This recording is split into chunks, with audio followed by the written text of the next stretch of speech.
নমস্কার, আপনাদের সঙ্গে রয়েছে আমি সৌমিতা। আপনাদের সবাইকে স্বাগত জানাচ্ছি অ্যাক্সলেপিয়া হেলথ ইউটিউব চ্যানেলে। অ্যাক্সলেপিয়া হেলথ ইউটিউব চ্যানেল মানেই আপনারা জানেন আমরা স্বাস্থ্য সংক্রান্ত বিভিন্ন সমস্যা নিয়ে আলোচনা করি। তবে শুধুমাত্র সমস্যা নিয়ে যে কথা বলি এমনটা কিন্তু নয়, সেই সঙ্গে সঙ্গে শহর কলকাতার প্রখ্যাত চিকিৎসকরা কিন্তু আপনাদের সমস্ত সমস্যার সমাধানের একটা পথ খুঁজে দেন। এই সময় প্রায় ঠান্ডা ঠান্ডা হাওয়া বাইরে বইতে শুরু করে দিয়েছে, আর কয়েকদিন পরেই জাঁকিয়ে শীত পড়বে, মানে শীতকাল প্রায় চলেই এলো। এই অবস্থায় আমাদের একটা প্রধান সমস্যা হয়ে থাকে, সেটা হচ্ছে স্কিনের প্রবলেম। ত্বকের সমস্যা নিয়ে আপনি সকলেই কম বেশি টের পান। এবার শীতকাল পড়ার সঙ্গে সঙ্গে আমাদের কোন কোন বিষয় আগে থেকে মাথায় রাখতে হবে, কিভাবে আমরা আমাদের নিজেদের স্কিনটাকে ভালো রাখতে পারবো এই শীতের সময়, এই সমস্ত বিষয় নিয়ে দর্শকরা বেশ কয়েকদিন ধরে আমাদের কাছে প্রচুর প্রশ্ন করছিলেন। তাই ভাবলাম আজকে একটু আলোচনা করে নেওয়া যাক। আজকে আমাদের সঙ্গে যিনি আলোচনায় রয়েছেন তিনি শহর কলকাতার অন্যতম প্রখ্যাত ত্বক বিশেষজ্ঞ ডক্টর কৌশিক লাহিড়ী। নমস্কার স্যার। নমস্কার। আপনাকে অ্যাক্সলেপিয়া হেলথে স্বাগত জানাই। Thank you. স্যার, শীতকাল তো চলে এলো। এবার শীতকালে তো স্কিনে হাজার একটা সমস্যা, স্কিনটা ভালো রাখা যাবে কিভাবে সেটা আগে একটু বলুন। শীতকাল চলে এলো মানে এবার বোধহয় কলকাতায় বা দক্ষিণবঙ্গে শীতটা একটু আগেই চলে এলো। মানে আমার মনে পড়ে না নভেম্বরের মাঝামাঝি এরকম বেশ একটা শীতের আমেজ চলে আসা, মানে আমাদের খুব ভালো একটা পাচ্ছে, কিন্তু বেশ ভালোই লাগছে। আর বাঙালিদের শীত নিয়ে একটা আধিক্যতা তো বরাবরই আছে, মানে আমাদের তো শীতকালটা একদম ক্ষণিকের অতিথি, তাই জন্যে আসে আর চলে যায়। আর তাই জন্যে সেই কবিরা শীতকাল কবে আসবে সুপর্ণা বলে বিনয় মজুমদারও বলে গেছেন, আবার রবীন্দ্রনাথও লিখে গেছেন যে এলো যে শীতের বেলা বরষও পড়ে। এবার এই ব্যাপারটা শুধু কবিরা না, মানুষও কিন্তু, আমাদের বাঙালিদের মুশকিল কি জানো তো, তারা আবার ওই থার্মোমিটার দেখে সোয়েটার টোয়েটার পরে না, তারা হচ্ছে ক্যালেন্ডার দেখে। মানে নভেম্বর মাস এলো সাথে সাথে সব গরম জামা কাপড় বার করতে শুরু করলো, সমস্ত জিনিস শুকোতে আরম্ভ করলো আমাদের রোদ্দুরে। কিন্তু তার সঙ্গে সঙ্গে যে জিনিসটা হয় সেটা হচ্ছে কিছু কিছু মানুষের ক্ষেত্রে, যাদের বিশেষ করে বয়সটা একটু বেশি, সেটা হচ্ছে ত্বক শুকিয়ে যায়। এবং ত্বক কেন শুকিয়ে যায় সেই জিনিসগুলো আমরা একটু পরে আসবো। মানে ওই যে যেটাকে আমরা বলি টান ধরছে। এবার টান ধরাটা একটা বৈজ্ঞানিক প্রক্রিয়া। প্রথমে যেটা হয় সেটা গায়ে কাঁটা দেয়, সেই শীত হলে একটা গায়ে কাঁটা দেওয়ার ব্যাপার, সেটা একটা শারীরবৃত্তীয় প্রক্রিয়া। সেটা হয় কি, একটা আমাদের ছোট ছোট কতগুলো পেশি সংকোচন হয়, ইরেক্টার পাইলি বলে একটা পেশি আছে, তাই জন্যে ওই রোমকূপগুলো দাঁড়িয়ে যায়, একটা গায়ে কাঁটা দেওয়ার অনুভূতি হয়, সেটা স্বাভাবিক। তার কারণ বাইরের যে ঠান্ডা বা গরম পরিবেশ তা আর আমাদের ভেতরের যে কলকবজা, তার মধ্যে একটা আচ্ছাদন হলো ত্বক। ত্বকের তো একটা প্রতিরোধক একটা ব্যাপার আছে, একটা মানে আমাদের বর্ডার সিকিউরিটি ফোর্সের মতো তার কাজ। তা বাইরের ঠান্ডা হাওয়াটা যেন ভেতরে ঢুকে না আসতে পারে, বাইরের আর ভেতরের জলকণা যেন বাইরে বেরিয়ে যেতে না পারে, এই দুটোর মাঝখানে আমাদের এই স্ট্রেটাম কর্নিয়ামের একটা লেয়ার সেটা কাজ করে। এবার কারো কারো ক্ষেত্রে, যেমন ধরো যাদের বয়স বেড়ে গেছে বা কিছু অসুখে, ইকথাইসিস ভালগারিস কিছু অসুখে, যাদের ওই মাছের আঁশের মতো ফাটা ফাটা ফাটা ফাটা হয়, তাদের খুব মুশকিল এই সময়। আরও কিছু অসুখের কথা, সেগুলোতে আমরা আসবো। তা এই শীতকালে তাই জন্য চামড়াটা শুকিয়ে গিয়ে নানা রকমের ত্বকের সমস্যাগুলো আমরা পেতে শুরু করি। সেটা ওই খড়ি ওঠা যেটা আমরা বলি, সেটাও একটা ব্যাপার। আবার কিছু অসুখ যেমন সোরিয়াসিস, সেটা মারাত্মক আকার ধারণ করে, সেটাও এই শীতকালেই হয়।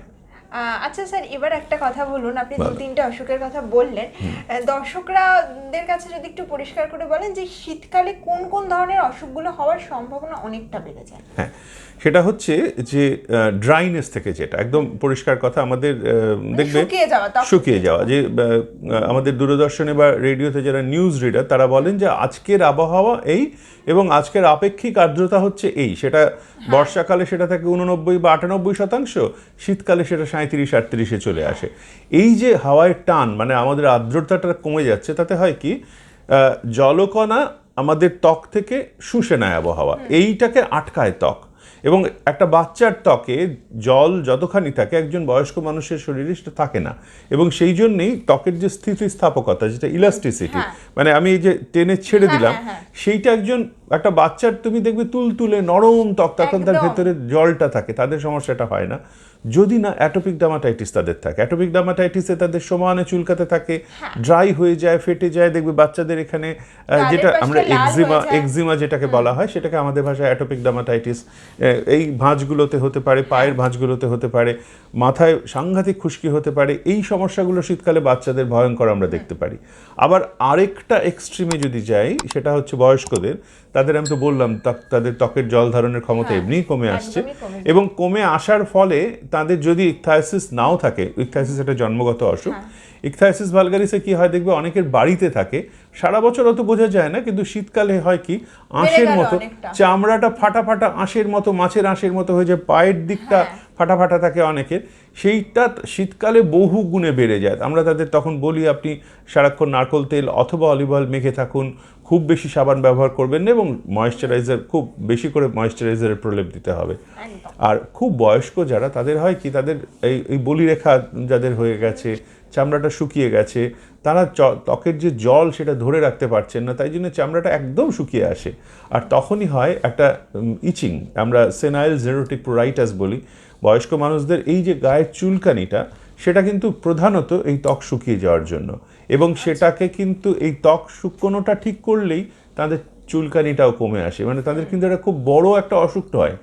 ওই শুধু নারকোল তেল, শুধু ময়েশ্চারাইজার সারাদিন যদি দিই, তুমি যে বললে সমস্যার কথা শুধু না, আমি সমাধানের কথাও বলে দিলাম।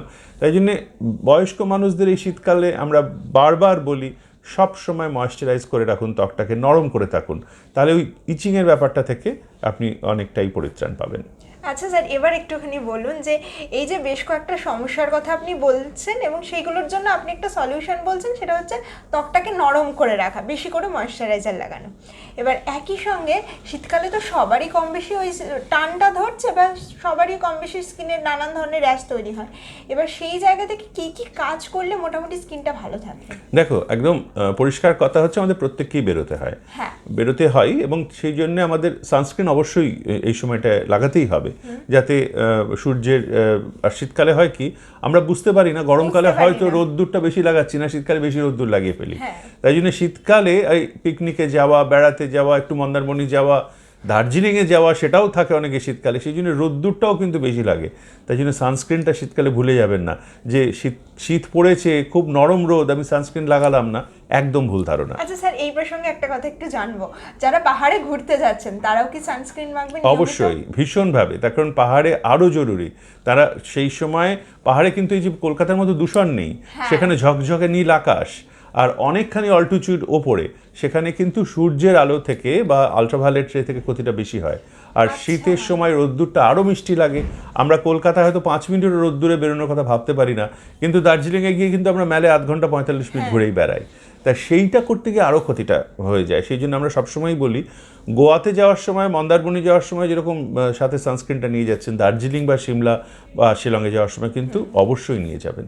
যে কথাটা তুমি বলছিলে সেটা হচ্ছে কি করে পরিত্রাণ পাওয়া যায়। প্রথম কথা হচ্ছে তেল মাখুন। খুব বিরক্তিকর ব্যাপার, কিন্তু তেল মাখতেই হবে। আপনি কাউকে তেল দিন না দিন, আপনার ঊর্ধ্বতন মানুষকে কিন্তু তেল লাগাতে হবে নিজের গায়ে, অন্য কারো পায়ে নয়।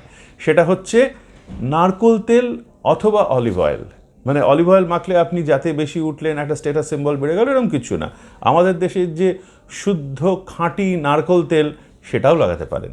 আর নারকোল তেল লাগানোর পর 5-7 মিনিট পর আপনি স্নানটা করুন। খুব অতিরিক্ত গরম জলে স্নান করবেন না, তাতেও কিন্তু স্কিনটা ড্রাই হয়ে যায়। আর স্নানটা করার সময় কিছু নানা রকম আজকাল বডি ওয়াশ পাওয়া যায়, সাবান ব্যবহার না করে এই লিকুইড বডি ওয়াশগুলো বরং প্রেফারেবল, বরং ভালো। আর স্নানের পরে আমরা যখন গাটা মুছে নিলাম, তখনও যখন গাটা ভিজে আছে, তার মানে আমাদের ত্বকের মধ্যে জলটা আছে, সেই জলটাকে ধরে রাখার জন্য ওপরে একটা ময়েশ্চারাইজারের লেয়ার। এইটা রোজ অভ্যেস করে ফেলুন, এটা সর্বাঙ্গে এটা করে ফেলুন। মাথায় তেল না দিয়ে গায়ে তেলটা মাখুন, এটা বারবার করে শীতকালে বলি। আর এই যে লোশনটা আবার রাত্রিবেলা আরেকবার লাগিয়ে নেওয়া ভালো।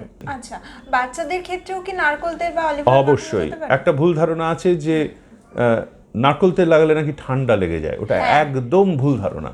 মানে সম্পূর্ণ গরম করেও লাগান, সেটা লাগাতে পারেন, সেটা আপনার যদি ভালো লাগে, কমফোর্টেবল হয়, সেটা অবশ্যই লাগাতে পারেন। কিন্তু তেল একটা খুব ভালো একটা বডি ওয়াশ এবং তারপরে ময়েশ্চারাইজার এবং রাত্রিরে আরেকবার ময়েশ্চারাইজার, এটা যদি করতে পারেন তাহলে কিন্তু অনেকগুলো অসুখ থেকে আপনি মুক্তি পেতে পারেন। তবে শীতকালে যে অ্যাটপিক ডার্মাটাইটিস যেটা বললাম বাচ্চাদের ভীষণ হয়, বেড়ে যায়, ইকথাইসিস ভালগারিস একটা জেনেটিক অসুখ, মাথার খুশকি সাংঘাতিকভাবে বেড়ে যায়। তার একটা কারণ হচ্ছে আমরা মাথায় রোজ হয়তো মেয়েরা স্নান করছে না বা মাথায় জল দিচ্ছে না, দোষ দেওয়া যায় না। ওয়ার্কিং লেডি খুব তাড়াতাড়ি করে বেরিয়ে যেতে হচ্ছে, গায়ে একটু জল ঢেলে বেরিয়ে গেল, মাথাটা আর করা হলো না, তখন চুল শুকোতে পারবে না। তাতে হচ্ছে কি, এই যে দূষণ কণা এবং এই যে মরা আমাদের কোষগুলো, সেগুলো মিশে যে জিনিসটা তৈরি হচ্ছে সেটা হচ্ছে খুশকি, এবং শীতকালে খুশকিটা বেড়ে যায়, এই জন্যই আমরা দেখি। সেইটার জন্য শ্যাম্পুটা নিয়মিত দরকার শীতকালে।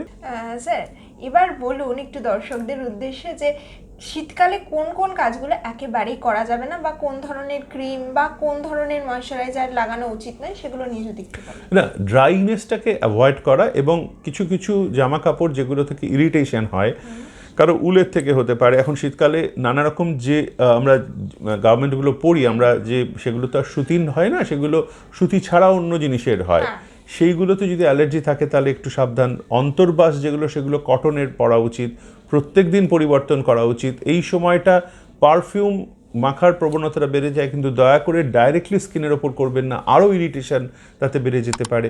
নানা রকমের গার্মেন্টে নানা রকমের যে তন্তু, তাতে রং এবং পারফিউম এবং এই যে মানে কৃত্রিম তন্তুগুলো, তার থেকে যদি অ্যালার্জি থাকে শীতকালে সেটা বহুগুণে বেড়ে যেতে পারে। তখন স্কিনটা তখন ড্রাই হয়ে ফেটে গেছে, এইগুলো কিন্তু অ্যাভয়েড করতে হবে। তাই জন্যে ময়েশ্চারাইজ করা এটা ভীষণ জরুরি। স্কিনটাকে ড্রাই একেবারেই হতে দেবেন না, মাথাটা পরিষ্কার রাখুন, মাথায় শ্যাম্পু করে মাথায় খুশকি হতে দেবেন না।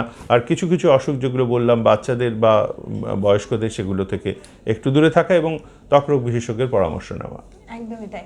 অসংখ্য ধন্যবাদ স্যার আপনাকে। দর্শকদের উদ্দেশ্যে বলবো যে স্যার বিভিন্ন সমস্যার কথা বললেন, এবং শুধু সমস্যা নিয়ে যে আজকে আমরা আলোচনা করলাম এমনটা নয়, পাশাপাশি স্যার খুব সুন্দরভাবে বুঝিয়ে দিলেন এই শীতকালে কিভাবে আমরা নিজেদের প্রোটেকশন নিতে পারি এবং কিভাবে নিজেদেরকে ভালো রাখতে পারি, আমাদের স্কিনটা যাতে ভালো থাকে তার জন্য কি কি করতে হবে সেগুলো নিয়ে বিস্তারিত আলোচনা হলো। স্বাস্থ্য সংক্রান্ত যে কোনো ধরনের সমস্যা হলে আপনারা অবশ্যই স্ক্রিনে দেওয়া অ্যাক্সলেপিয়ার নাম্বারে ফোন করতে পারবেন। একই সঙ্গে আমাদের টেলিমেডিসিনের অ্যাপেও আপনারা যোগাযোগ করতে পারবেন। আর যারা যারা এখনো পর্যন্ত অ্যাক্সলেপিয়া হেলথের ইউটিউব চ্যানেলটা সাবস্ক্রাইব করেননি, তারা অতি অবশ্যই সাবস্ক্রাইব করে পাশে থাকা বেল বাটনে ক্লিক করে দেবেন।